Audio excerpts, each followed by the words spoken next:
আমার হাতের জখম থেকে এখনো রক্ত পড়ছে, থামছে না। কি উপায় বা আছে থামাবার? আমি যেদিকে হাত বাড়াই অন্ধকার, আর আমার হাত বুলিয়ে বুলিয়ে দেখা। কি ধারালো!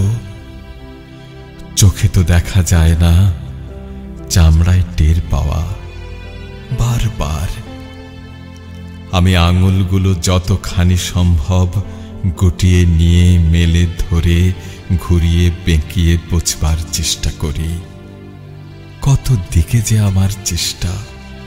এই বন্ধুত্ব, এই সহানুভূতি, এই সহজতা, এই স্বচ্ছতা, এই একটা গোটা মানুষ যার হৃৎপিণ্ডের ধকধকে উছলে উঠছে সমস্ত মনের কথা।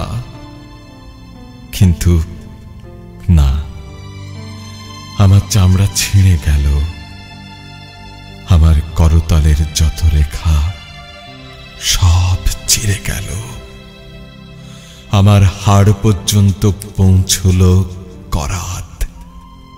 কোমল যা অনুভব করলাম তা বোধহয় স্বপ্ন।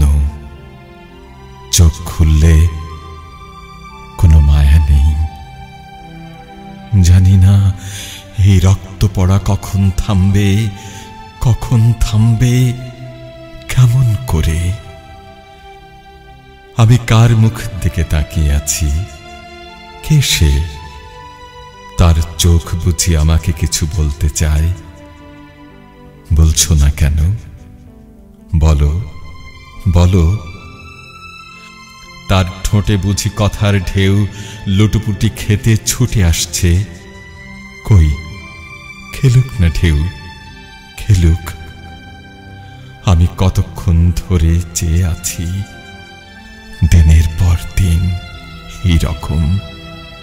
কোনো কিছুই বহতায় আসে না, বুকের বন্ধ কপাট দুটো নড়ে না, শুধু আওয়াজ হয় যার মানে আমি ধরতে পারি না। সমস্ত ঢেউ ফিরে যায় আর মিথ্যার খোঁড়লে মরে যায়।